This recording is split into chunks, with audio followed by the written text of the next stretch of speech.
Jamie Sall, Yes. EXP. Mm-hmm. I was thinking about you last night because of the last name. I was like, Jamie Sall. And then I was thinking of Better Call Saul and how, you know, the show Better Call Saul? Yes. And you know how Saul got his name? No. So it's a made up name, Mm. right? He made up his own name because he was hiding from the drug cartel from Breaking Bad. Okay. And so Saul is his first name spelled differently than your Mhm. last name. And his last name's Goodman. Mm. Saul Goodman. Suck. So I was like, Jamie Sall Goodman. Oh my Saul God. Goodman. Literally. Actually, I think the original pronunciation is Sal. Okay. But, you know, over time, Sal Goodman. it gets changed. So EXP EXP. and Jamie and you were like one of my first videos before we even got this crazy studio. Oh, yeah. You For know, some we did other things, yeah. for some other things, and that was almost a year ago. Yeah. And we're approaching like 80 episodes now, and we finally got you on the podcast because you're so darn know. busy. Yeah, I like to travel. So I was going to really. say, traveling the world, doing all the fun stuff. Mhm. And when we talked a little bit about what we were going to chat about, I've got a million questions I Great. want to ask and things I want to talk about. But you specifically said you wanted to talk a lot about short-term rentals. And we haven't really had anybody on here that's talked about that. Yeah, it's just an area of my expertise. Yeah. so. How did that happen? It all started because I was living in Turkey, and I would come home every couple years or maybe once a year for a few months, and I had a little dog.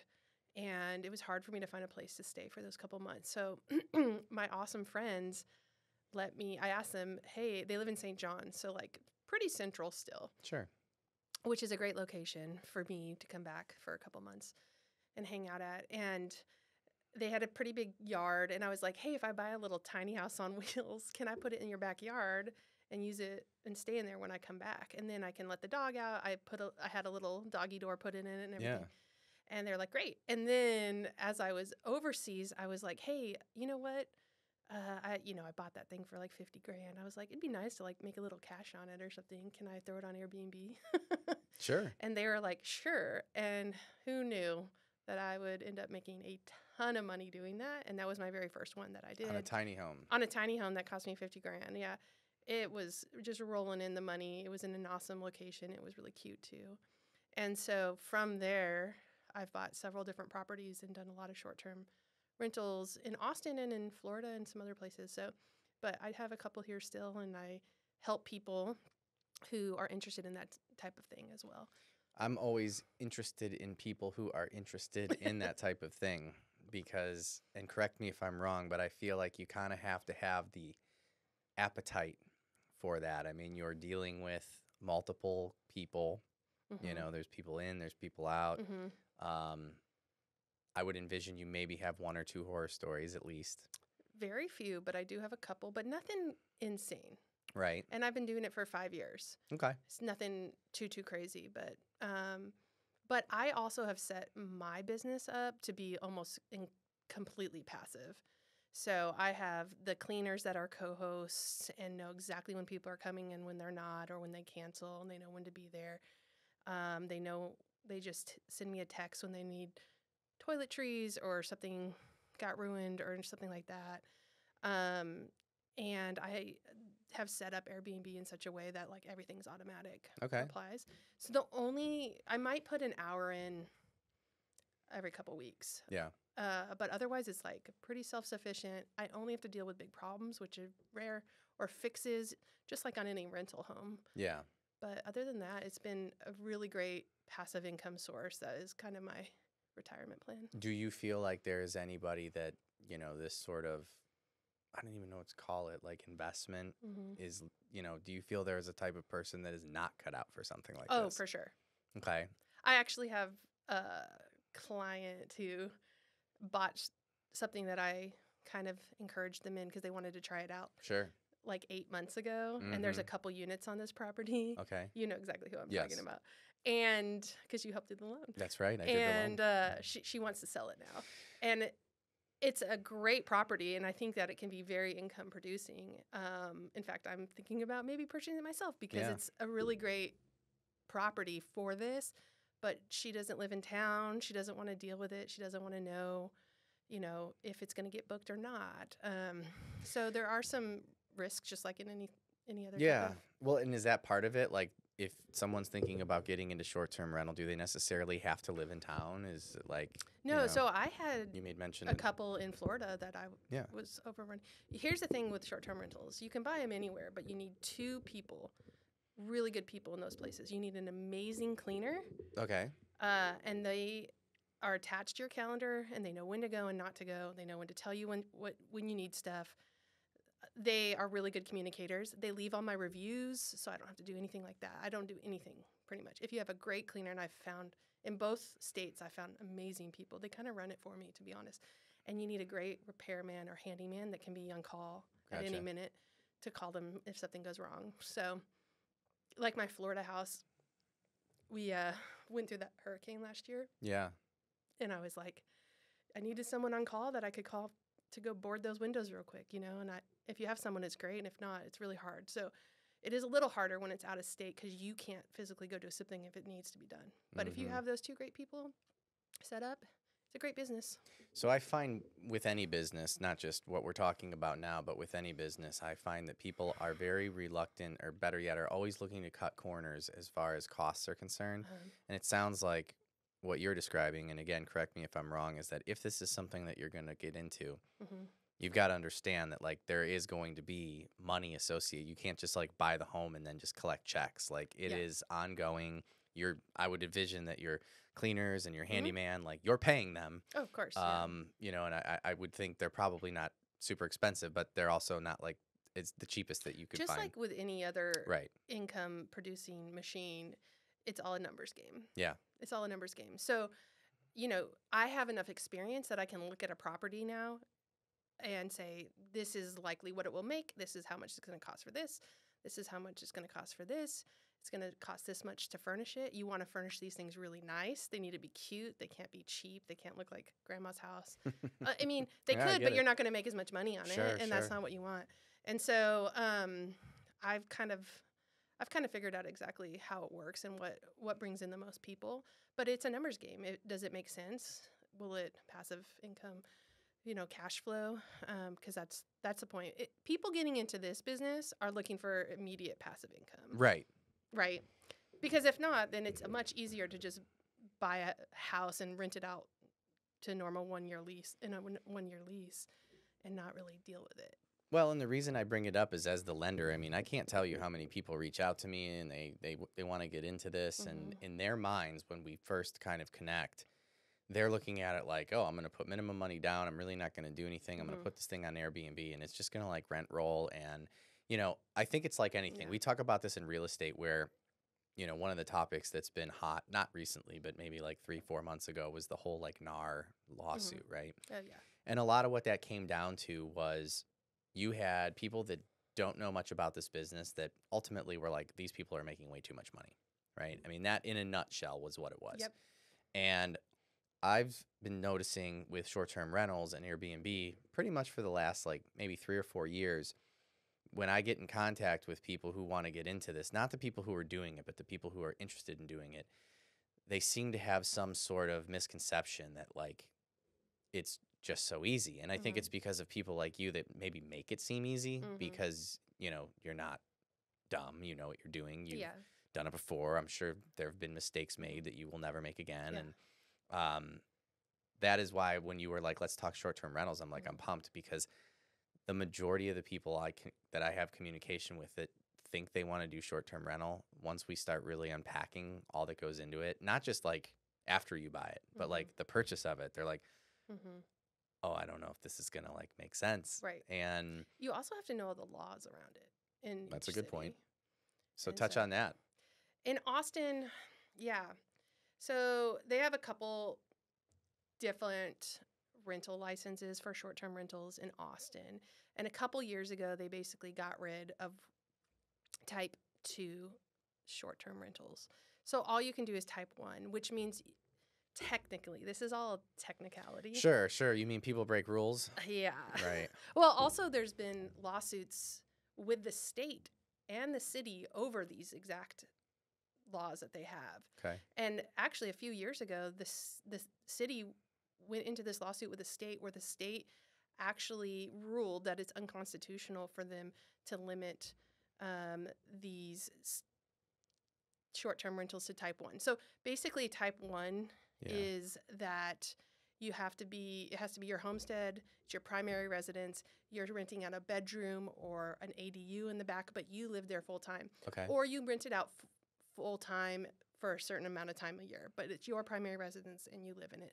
So for South by Southwest, maybe you leave, but you live there most of the year.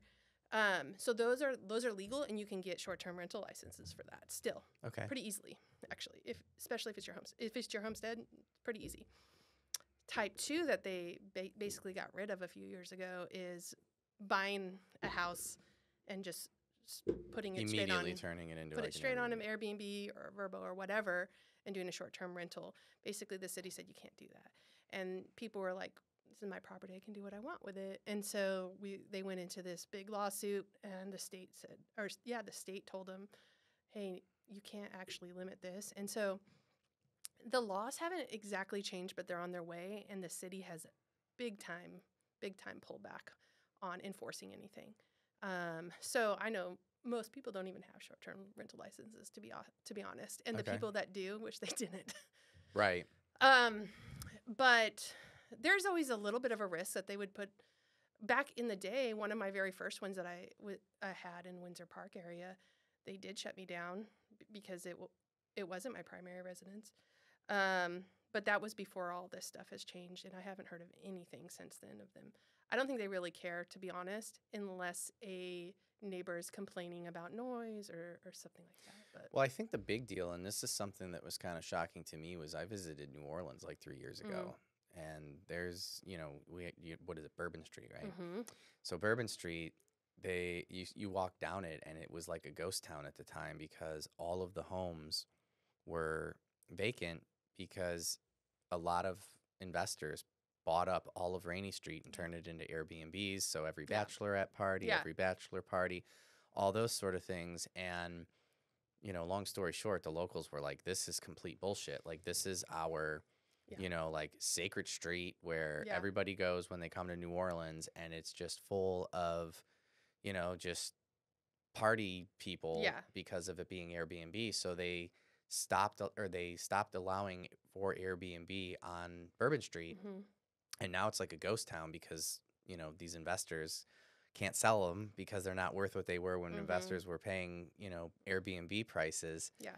And I kind of like see both sides of that. Like, Airbnb is not a big deal if you have a few of them here and there, but like if a whole street gets gobbled up like by Airbnb, now it's not even like a residential neighborhood anymore. It's like I don't even know what to call it. I have two things to say to that. And the first one is it 100% depends on where you're buying.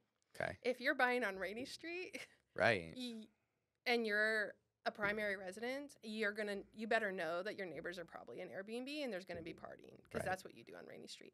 If you're buying in a residential neighborhood that is in Windsor Park or in Crestview or anything like that down south, these places aren't big party. People don't go here to have big parties unless you have a pool, which that's the only time we have an Airbnb with a pool right down the street in our neighborhood, and it's always crazy. Yeah. So but there are Airbnb has made very strict laws over this in the last couple years, and actually it is completely against the law of Airbnb to throw any parties in an Airbnb. So even if I say you can, they technically can't. So they will go in and they will take you down if you're throwing a big party. So I just make it extra clear in my listings, like there are no parties allowed. And I only have a problem in my big units, especially my one with my pool. But is yours in my neighborhood? Because I have one with a pool. No, I live north and you live south, right? Yeah. No, but I have never had. So the other thing I was going to say is, what was I going to say? About where you're buying. New Orleans, where you're buying. Yeah, so you pools, parties. You have to know where you're buying. Yeah. First of all, and I actually understand that. Oh, the other thing I was going to say about that is, I actually have a moral conscious about this as well, and I agree that I don't think that investors should just be buying tons and tons and tons of properties and Airbnb them, because obviously that's not allowing people who actually need housing. Yeah. So I go back and forth, and I really struggle with it too. But at the end of the day, for me, I only own a couple properties, and I try to put as many Airbnbs on that property as possible. So I have 2 properties with 5 units. And then, so I might be buying another one that will have 3 more units. And by units, we're talking like, are these property types like multi-unit, or is this No. like, okay, that's So what I don't buy multi-units. I buy Right. single family homes on big land that either have an ADU on it already, or I make a studio, or I bring in a tiny house on wheels, because that's just a really popular thing that people like to stay in and discover when I've they're in never town. stayed in one of those. There's a frenzy about it. Like, people, What do you think it is? Because I've seen them just in. because the shows and Okay. everything, and it's just a unique experience that Right. everyone wants to try. Yeah. But I agree that we shouldn't be individually buying hundreds and hundreds of properties and keeping Right. it from local people. But I'm the little guy. I'm not BlackRock Sure. or these big companies. And so Yeah. I'm like, a couple properties, we all have our moral compass. And like, for me, it's maybe 3 properties at a time. Yeah.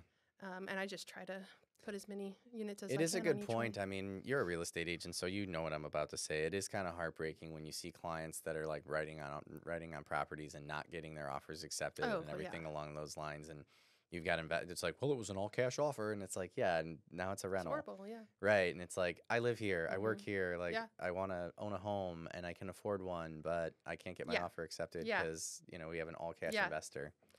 It's a real thing. And Yeah. I have to face this with my own investing, and so I try to keep it as minimal as possible because of that.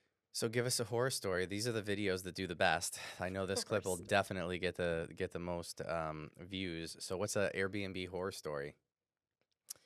I think the first and maybe the worst one that comes to my mind was with the tiny house several years back. My cleaner went in and immediately called me and was like, there is poop everywhere, all over the walls and on this, little stairs up to the second level. I don't know what happened, but it looked like Someone got drunk. someone and got shit really themselves? drunk Yeah. and like smeared it all over everything. But besides that, it's been little things like they accidentally broke this, or they got a stain on this, or they just didn't respect it as much as I would like. Mm-hmm. But 99% of the time you walk in there and it's like, it looks like they had cleaned it themselves. Yeah. It's like perfect. So yes, there are a little, every now and then you can find one that's not perfect and they didn't respect it, and you leave a review for them, and they won't get, I always look at reviews too. And I will charge them if need be for extra cleaning, or ruined items or something like that. But I haven't had to do it that often in all of my properties in over 5 years. Yeah. So here's a question that you may or may not have the answer to. I find that a lot of people who do Airbnb stuff, they're kind of like an Airbnb cult. So they know other people that are like, doing it as well, and they all talk to each other. Yeah. So I used to be like a big Airbnb person every time that I would travel, but in like the last 2 to 3 years, it has gotten so darn expensive.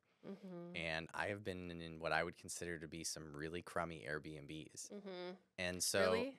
yeah. Oh, wow. And so my question to you, and again, if you might not have the answer, but I would envision, like I said, the community talks to each other. Have you been hearing murmurs like that where, yeah, there's... for sure. So in the last year, I've seen a huge change in my Airbnbs. And actually, in some of them, what I found is the more unique ones have been okay. And they've stayed. So the tiny house has done really great. And I have a friend with like a treehouse property, like stuff like that. Yeah. Fine. And like my big house with the pool does fine in the summer because people need that, right? Yep.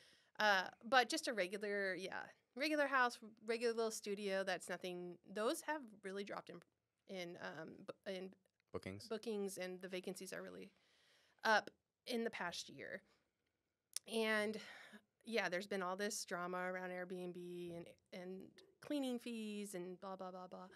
And so I think for me, and I think a lot of Airbnbs, well, I have dropped my prices, so I definitely don't make quite as much as I used to on some of them. So the people have spoken.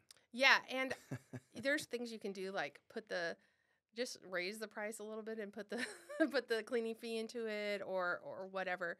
But I think there's always going to be some type of what's the word I'm looking for? Like just a niche for people who Yeah. really wanted Airbnb Yeah. versus something else. Uh-huh. I mean, I would agree. I think the thing that you touched on, and this resonated a lot with me, is like, you mentioned your treehouse thing, you mentioned your pool, because again, I'm originally from Cleveland, so every time I would travel up there, I'd be there for at least a week at a time, and I would always stay in an Airbnb, but I didn't necessarily need any sort of like fun amenities, so I was staying in like kind of what you described, like a 2-bedroom apartment or something. Some of them are just total shit, And so I've just really been turned off to Airbnb for a while, but we still Airbnb for things that have some sort of like theme, right? Because one of the things that, my partner and I have talked about, it's like if we're going to stay in like a city and we're going somewhere to like do something else and we just need a place to stay, like we are fucking done with Airbnb. Like we're staying in a hotel. 100%. I get that. It's just but like we try to get out sometimes. Like there's this one spot that we've actually been to twice now. It's this cabin in Wimberley, and it's like in the middle of nowhere, and it's really cute. And Wimberley's not super far, so it's not like we have to drive to the ends of the earth, but we still really feel like we're in the middle of nowhere. And it's great, and it does look like Grandma's house, and I like that. Like you said, you can't look like Grandma's house. Well, I guess if you're out there, this looks just like Grandma's house. I'm in the cities only, but yeah. And I feel like Airbnb will always have a place in respect to that. Yeah, and I 100% agree. I like staying in hotels sometimes too. Yeah. If I'm in certain circumstances, I want the hotel. You know what I mean? And in other circumstances, I want the Airbnb because I want to be with my friends in the same room. Yeah, if you have a big party. And I want to make dinner at night, so there's a kitchen to do that in, or whatever. And so, it just depends on the circumstance and what you want. And I think it's okay to want both in different circumstances. Well, and I love hearing Airbnb stories, like even yourself, the fact that you made mention that like it has to be nice, it has to be this, it has to be that. I guess as a public service announcement, I don't mess with short-term rentals, but as a short-term rental user and at one point connoisseur traveling so often, I really hope that industry, just broad stroke, realizes that like, yeah, you have to do the things that you're talking about. You can't just like buy a place and like hope that, people are going to book it and think you're going to compete with the hotels and so on and so forth. Because I just felt like a lot of that was coming down the pipe, and it was like, all right, wait a second, Airbnb people, talk to your people. Yeah, I think you definitely need to read reviews. Reviews speak everything. So For sure. If they don't have a lot of reviews or they have any bad reviews, that's not a good thing. But my properties and a lot of good Airbnb hosts, they have hundreds and hundreds of 5-star reviews, and you're going to have a good experience there. It's going to be clean. It's going to go well. And then the other thing on the side of purchasing and maybe getting into this business, you definitely want to talk to someone or have a realtor that knows exactly what they're talking about. Right. If you're looking for a property that you're going to go into short-term rentals with, you do not want just any realtor. Call Jamie Sall, call good me. man. Exactly. Yeah, well, I mean, but call me or someone else that specializes in this, because I can give a really good idea to people of what you're going to make, what it's going to need, what it's going to cost to start it up, what you're going to, I always tell these people, for 6 months, it's going to take 6 months to build this up, get all these reviews that I'm talking about and really get going, so it's just consistent. So make sure you have a plan for those 6 months. Sure. You might not cover the whole mortgage. And then being creative in what kind of properties you're looking for. So I don't buy duplexes that are listed as duplexes. I try to find creative other properties that are single family homes, a little bit cheaper, that have an ADU that can be turned into, or has a spot for a tiny house or something like that. Well, and I think it's smart, and I love the honesty, because again, I mean, there's just too many people out there that are just acting like, buying a home and just putting it on Airbnb is just going to allow you to sit on the beach in Mexico with a cigar and you're good to go. Because I've talked to a lot of those people that think that's the way it is, and I would agree with you. I mean, anybody Austin area, if you're considering doing this, having a real estate agent who's doing this herself, I mean, that's worth its weight in gold. And I've taken the hits to know how it works. I've probably lost some that's good a good money one. What way. are one of the mistakes that you've made that what's a hey, don't do this? Well, I think the big thing is what I just The mentioned a 6 second months. ago. 6 months. It takes 6 months to get this thing rolling and to get it. You really to be at the top of the list because there's a million Airbnbs in Austin at least. To get at the top, you have to have superhost status, and that takes time. And you have to have lots of good reviews and people, and that's how like the algorithms work. Sure. To put you up first, and you want to be up there in the first couple listings that people see when they look for, a 2-bedroom, whatever it is. Do you ever go on Airbnb's website and you have like Airbnb competitors? No, I don't care that much. I mean, I don't know. I feel like I would. I'd be like, who's like you guys have like names, right? It's not your real name. Oh no, it's my real name as it's a your host. real name? Yeah. Yeah. Oh, okay, so you know it has to be. Oh, okay. It's like verified Listen, and everything. this is all new to me. Picture of me and Okay. everything. So do you ever go up there and you're like, God damn it, so and so's number one? No, I think the algorithm is constantly changing. Okay. So actually, I was trying to find another listing the other day on Airbnb. So I went in there just as like a search for Austin. And actually, I saw 2 of my listings come up in the first like 4 things. And I was like, wow, awesome. But I've done that before and I haven't seen them like. But were you very, hip very to who first. was ahead of you? Like, do you know the others? No, I mean, I know I know the ones that are in my neighborhood. I know what they're doing. I know what my competitors are around me. But I don't like keeping. You've never thought about them. like reaching out and being like, let's get coffee and see if we can corner the market. I'm thinking of Yeah. right now, literally what is going through my head is like drug dealers. Like, Oh this my is my God. corner and this is my corner. And No. like, you don't. My next door neighbor, the house is a full-time Airbnb. Okay. Yeah, and then I have the tiny house on my property, and then I have a studio and stuff. But theirs is like a 6-bedroom house with a pool. Like, it's a totally different situation than mine. But yeah, Do you guys ever like trade tips and tricks and stuff? actually, yes, it's an older man that lives 2 houses down from it. Okay. Him and his wife run this thing. And actually, they're not even on Airbnb. They're on Vrbo, and they've been on Vrbo forever. I don't even know what Vrbo is. Vrbo? I've it's actually seen HomeAway now. commercials and. Or HomeAway has become Vrbo. Okay, they just did that. I watch a lot of football, and they've got that football commercial now that I'm sure will be on the Super Bowl, where they talk about when you go to a hotel. And I was like, that is it. Let me back up and give the commercial, but kudos to it because it really resonated with me.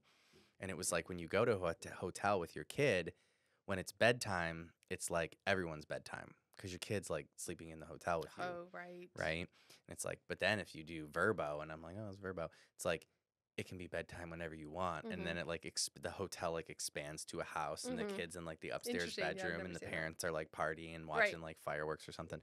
And I was like, man, if I could figure out a way, well, I have kind of done this even on the podcast to shame people into using me because of their children. Cause that's really, let's face it, like people will spend anything to, for their kids. So I've even made like public service announcements shaming people who rent that have children. You should buy a home for your kids. They need stability. You want to put them in a school system. Like, you're a bad parent if you don't own a home, and you better at least be trying. Call me. Yeah. But Vrbo basically did that. That's so funny. And I was I've like, never seen that. That's funny. it just came out. It's like, I'm sure you'll see it if you. It's an identical platform basically to Airbnb, but it's kind of nice because I sometimes. Are you on both? I'm not on Vrbo. Okay. I've had enough success on Airbnb, but my main property that I've been talking about with the studio on it and the tiny house, I live in it. But when I go on vacation, I rent it out, and it's the one with the pool and stuff. So it sometimes does compete with the neighbor one, but we're on different platforms. Okay, because he's on Vrbo. He's on Vrbo, and we kind of talked about it and kind of kept it that way. So, And he's not on Airbnb. He is not on Airbnb, but Did he tell you why? He's just had enough success with Vrbo, and he's been on it for years and years. He owns a couple properties like out in the country too. That he's like, he tells me that he's like their first customer. What made him get into it? I don't know. He is retired and he has like 400 acres out in Belleville. Yeah. And he has a big property out there, and then another one in North Texas.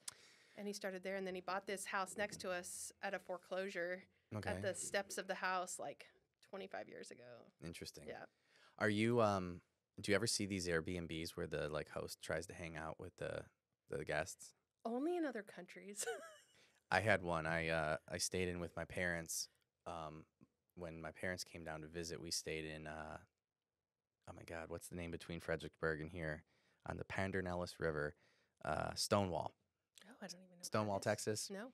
It's where LBJ was born. Oh. Anyway, it's right on a river. It was beautiful, and the host in the description was like, "Hey, like when you come in, like." Knock on the door if you need anything. And, we love sharing stories by the Yeah. fire and this and that. And I was Mhm. kind of like, oh, this is weird. I'm good. I'm with my parents. We're Yeah. hanging out. And, this woman ended up coming over and she brought a So bottle good. of wine and like sat around the fire and wanted to chat for like 2 hours. And it ended up being cool. I mean, I know it sounds like I'm complaining. I'm not complaining, but at the same time, I hadn't seen my parents and like they were in town and we were trying to like catch up. And I just wanted Yeah. like, lady, like, this So there's like you're actually very nice, but yeah, I get that. That happened to me once when I was in Switzerland for sure. And he was just like wanting to get in he literally got in the hot tub with us. Right. It's so weird. But there is, when you're making your listing, you can there's literally a section that says, how do you relate with guests and how do you interact with guests, I mean. And so you can say like they do their own thing, but I'm available by text, or I'm here if they need me, or like. And so you can, when you're looking at the listing, you can read like what. I should have paid So more if attention. you paid more attention, they probably are like, we're here and we love to to hang mingle. out. Yeah, it's like I want you to not be here. Right. How about that? Yeah, that was. But some people like that. I know. Well, to be honest, I think If you're by yourself, maybe. I feel like my dad really liked it. Okay. And Yeah. so that's probably why they hung around a little Mhm. longer. But like my stepmom and Ina, they were just like, "What is going on? Why is this lady hanging out with us?" But Yeah. she was nice, and the property was beautiful. Mhm. What else do we need to know about Airbnb and short-term rental that we haven't covered yet? I mean, you get the questions. You're with the clients all the time. What's kind of the number one like question that you feel like you get? I think the main question is just about what kind of property to buy to Okay. do that the best, to leverage your payment, your Mhm. mortgage, right? Your mortgage payment with the passive income. And like I said, it just comes down to a number game with each property and what kind of units you have on it and what kind of units you could put on it. Sure. The other thing to look at though, this is random, but it's come up a lot. People will send me a property and be like, "Oh, this is great. It has a huge yard. We could put a tiny house in the back." And then I'll go look at it, and there's literally zero way to get the tiny house on the Yeah. property. And so that's something that people don't think about often that they Unless should you think like about. build it right there.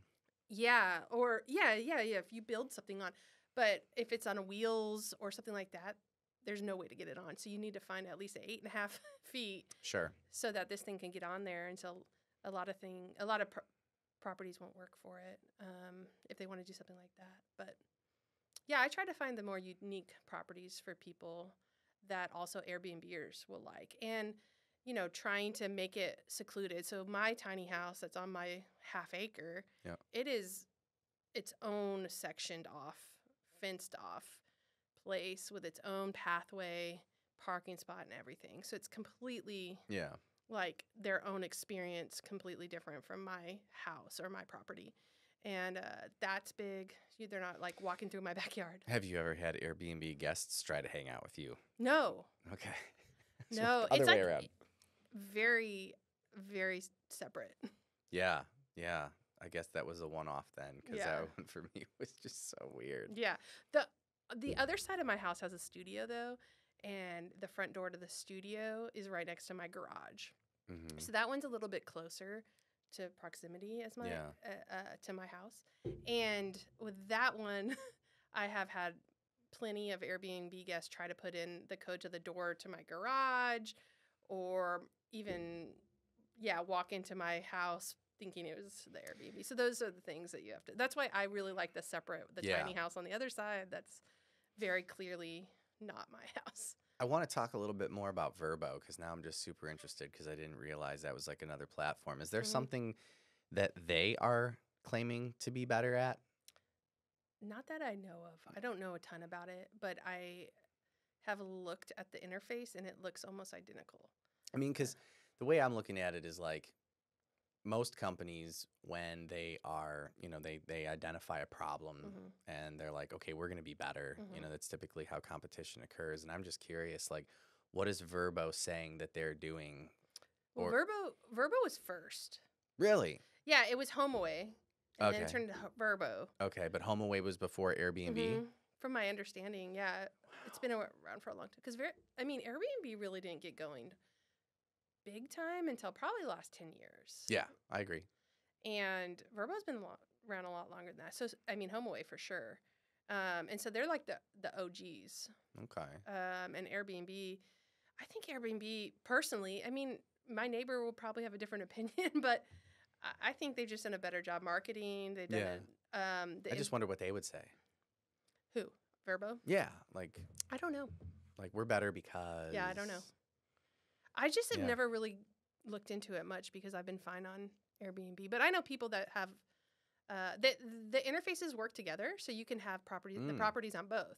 And then when one gets a booking, it automatically closes those dates on the other one too. So they work together. You can have them on both. Does Airbnb offer any sort of like incentives or trainings or anything along those lines for people that are like working on its site, or are they kind of more like here's our interface, you do what you need to do? Okay, so I think both interfaces, Verbo and Airbnb, does have a basic help you get this going. Okay. You can talk with a person, they can help you, or they kind of guide you through. But what I always tell people is please call me because actually making the listing is super, super important. And I have found lots of tricks on that. So I totally help people. And if people have properties that they want to list, have them call me too, because I can help them set up their Airbnb in the right way. Well, I was kind of more meaning like the dynamic between, if I'm Airbnb, who's really my customer? Is it the person that's looking to rent a property, or is it the person who has the property and is putting it on the site? Right? Mm-hmm. So now if I'm Airbnb and I'm thinking about Verbo, Yeah. and I'm like, I want to attract people to keep their properties listed on Airbnb, because at the end of the day, let's face it, all Airbnb really is a middleman. Yes. Right? So they have two clients, in my opinion. It's 100%. clearly, and I was curious as to like, does Airbnb offer anything for its hosts? Thank you. Does Airbnb offer anything to its hosts? Yeah, they do. For like trainings and incentives and all of that. So the big incentive is that if a host refers another host. Okay. And they make a listing, they put it out there. After their first booking is finished, they get a referral fee. Okay. And that referral fee goes up depending on how many you've done and how long you've been doing it. So to be honest, mine's at $740, which is a decent little for referring. Gotcha. Mm-hmm. So that's why these like Referring Airbnb hosts. like forums exist and like Facebook pages where it's like, oh, let me help you out, and because they really want to get the like host referral. Oh, for sure, right? Got it. It's kind of like EXP. It's very much like EXP. So you can have an Airbnb downline. No, you can't have a downline. Well, you just get a one-time payment of Hey, referral. you could be just really pumping out the like, the love for Airbnb and just getting the first time rental. Oh yeah, if someone is like, I'm thinking about, then I'm like on it. Can I? But I also can help I get you. that? Yeah, if you're a host. I have to be a host though. Yeah.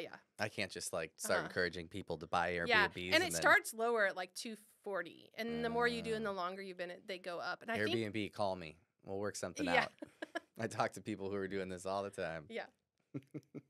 It's interesting. There should be. Maybe there is. And so now this is why you need to connect with Verbo, because I would envision one of the two is offering better incentives to the actual hosts. Yeah. I mean, because let's face it, as a consumer, you're just gonna, you want to just utilize whoever's gonna provide you what you're looking to do. But you're, if I'm Airbnb, like the consumer, I mean that's B2C, but like to the host, that's B2B. Mm-hmm. So I think if they're smart, that's what they're really focusing on.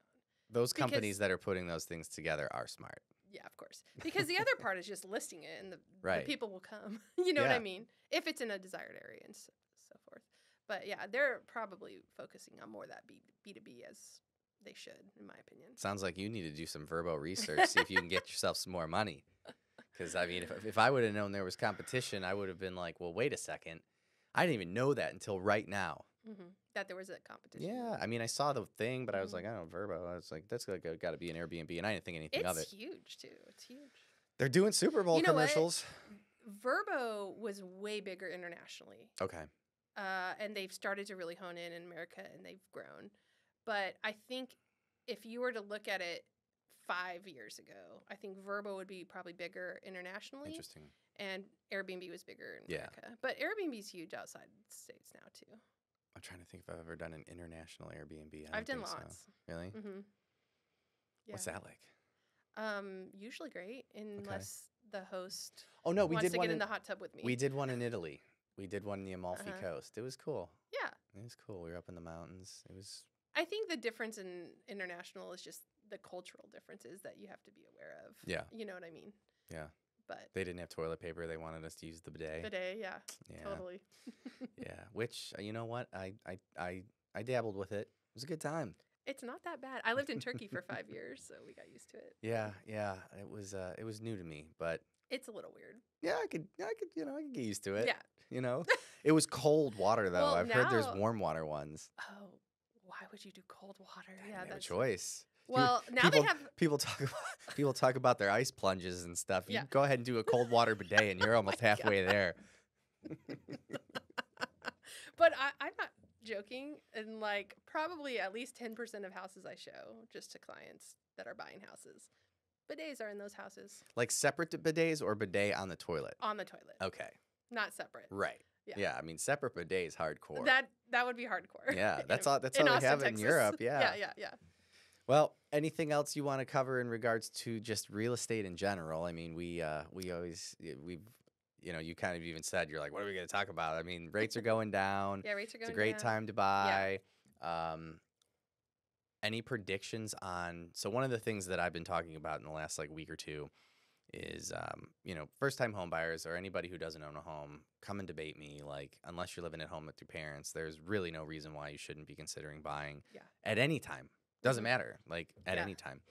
The debate is for, move up buyers or people who have a property to sell. Yeah. And one of the statistics, it's not even a statistic, it's just something I have observed. Right around December 15th is when, from there until now, so today's the 24th, today's 24th, 24th, 25th of January. So basically like 6 weeks. In the last 6 weeks, we have seen almost no movement in the market.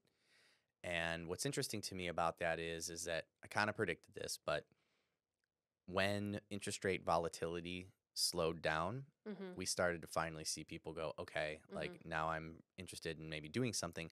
And I just think a lot of that has to do with the fact that we hear a lot of things where people are like, I'm going to wait till rates come down, or people are waiting till rates come down. But I've been saying this for almost 2 years that I think if we can get some lack of volatility, people will go, okay, it is what it is. But for almost 2 years, we've seen rates go up, up, up, down a little bit, up, down, up. It's just been a roller coaster. Right. So for the first time in almost 2 years, we've seen 6 weeks of just chill. And now people are kind of starting to go, okay, all right, like I'm thinking about it. Yeah. And I'm curious to get your opinion on, when do you think we will see people, for example, who own a home that are like, okay, I'm ready to level up? Is it going to take lower interest rates? Is it going to take just longer, reduced volatility? Is it never going to happen? Like, what are your thoughts? If I had to guess off the top of my Well, it will be a guess because no one knows. Yeah. If I have to make a prediction right now, I think it's going to take the interest rate starting with a 5. Okay. So 5.99. we get to 5.99. I mean, we're kind of almost there. I know.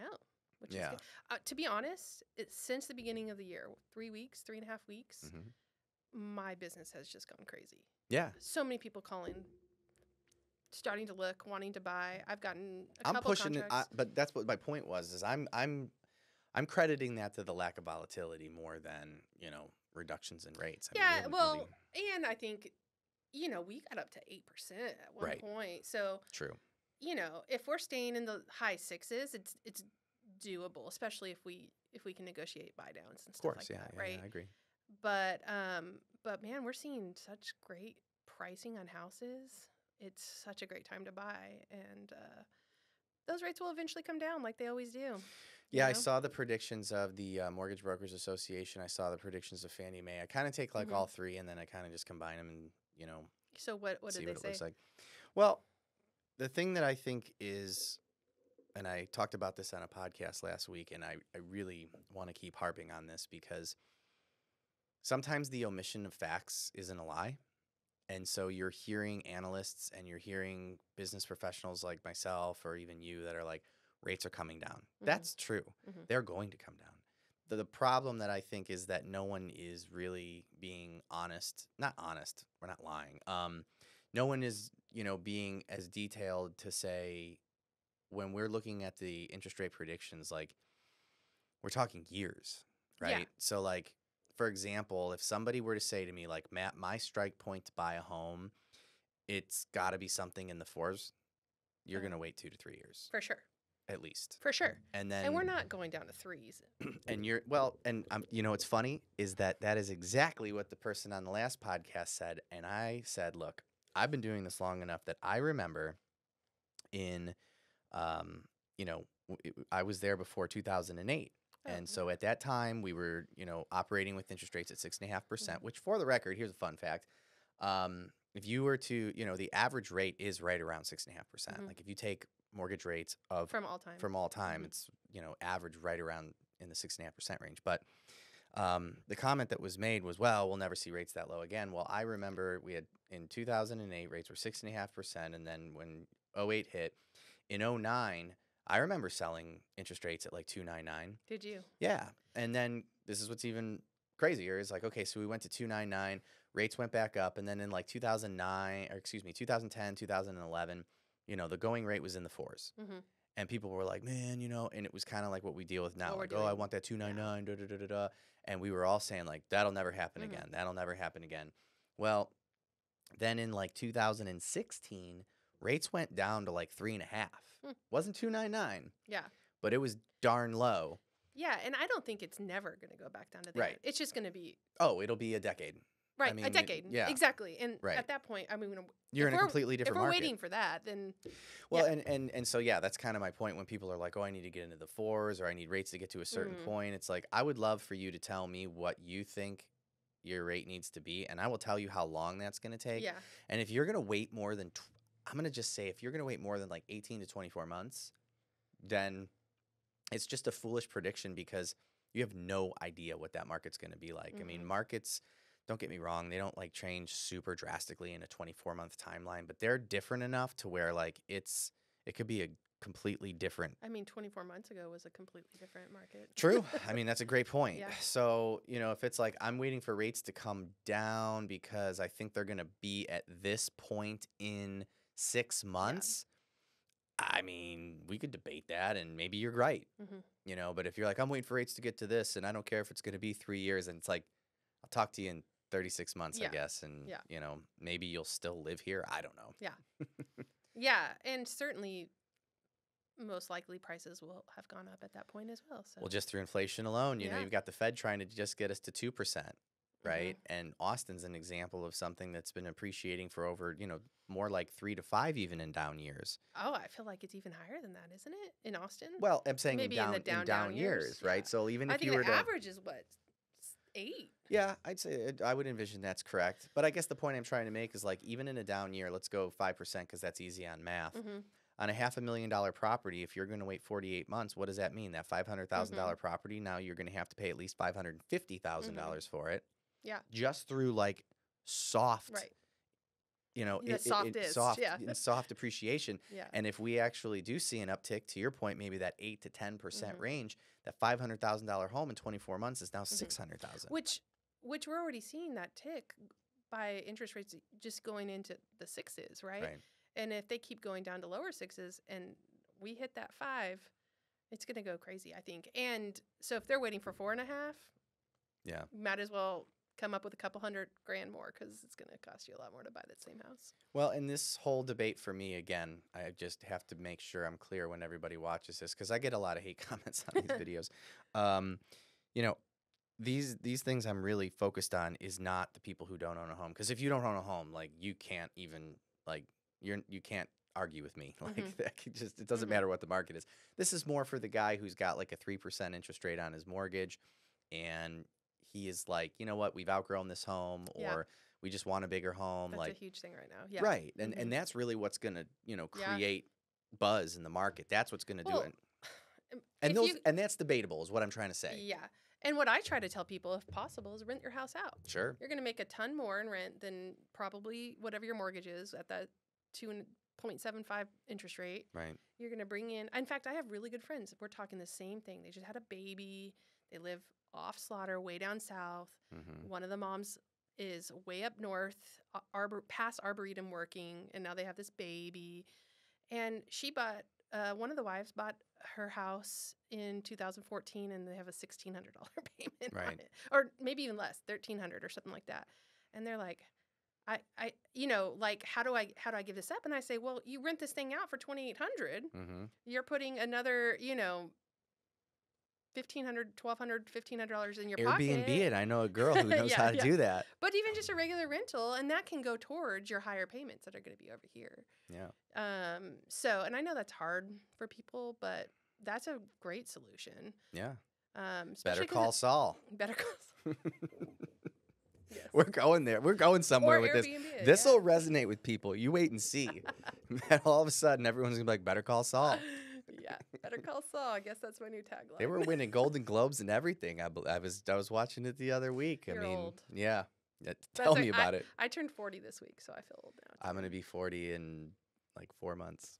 Welcome. I know. It's weird. The dark side. It's very weird. I'm looking forward to it a little bit in the sense of like, I won't even sugarcoat it. I just don't want to look 40 and I don't want to feel 40, but like mentally I'm very happy with the way I am right now. And like, we have the money to I'm travel. way more chill than I was like 10, 15 years ago. Like, I got it way more together, but you get to live your life the way you want. I don't like being old physically. Like I get it. I was in the gym this morning. This is my first pair of glasses ever. Really? Ever. I got LASIK when I was 28. Best thing I ever did. Perfect vision. Oh, okay. Those are like readers? Not readers. Oh, okay. But like, how old are you? I haven't gotten an eye test since I was like elementary school. You know, they did it at school. Yeah. Yeah. Well, so I started to realize that it was a little bit. What's your prescription? It's low. Okay. But I'm telling you, when I have these on, everything is a little bit clearer. And I was like, that is age. That's 100% age. I feel like 3 years ago, it wasn't that problem. I feel like I need to get my eyes tested again because the place I went to offers like free touch-ups for life. Oh. And it's been. Wow. Yeah. Because you have to do it like every 10 years. It's been 12 years. Yeah, So I'm thinking about going and checking it out. But that was like the easiest surgery I've ever had in my life. My brother did it. He said it was great. But now it's been 15 years and he needs to do it again. Yeah. But yeah, everyone that I know that did it said it was the best thing ever. Yeah. It's amazing. You can see crystal clear. Well, if there's nothing else you want to cover, can you believe it? We've been going for an hour and 15 minutes. Are you serious? I know, it's fun, right? It goes by fast. It does. It's just really, really hot in here. It gets hot, and we're moving. Did I tell you we're moving? No, I didn't know that. So we're moving. We ended up purchasing a space that we're moving to instead of renting. And down south still? Yeah, it's literally around the corner. Cool. You'll have to check it out. But the studio is going to be bigger. It's going to be a little more ventilated and not as hot. The lights, it's hot in here. I spent a ton of money on these lights to make them not hot, but they're still a little warm. It looks great in here. It's just hot. Thank you. Well, I appreciate you being here. I tell everybody, you've got to treat this like the gym, because what I mean by that is people always leave here and then like I'll see them 2 weeks from now. They're like, oh my gosh, that was so much fun. It was amazing. I have like so many things I want to talk about now. I get it. So got to get you on again. Come back. I'll have this video up on Monday. Okay. And then you got to I tell everybody to do this because it's kind of fun sometimes. Like I'll be at like a house party and we'll be drinking and people will put it on just to like tease me. Yeah. You have it on in the background. It's kind of fun. You have the music on, It's so weird listening to yourself though. I'm used to it now. Yeah, I'm totally used to it now, but I know what you mean. Even like hearing just a voicemail, I'm like, no, it's weird. It's different. You'll see. This stuff's recorded really well and we'll make you look good. Okay. All right. Thanks for coming on. Thank you.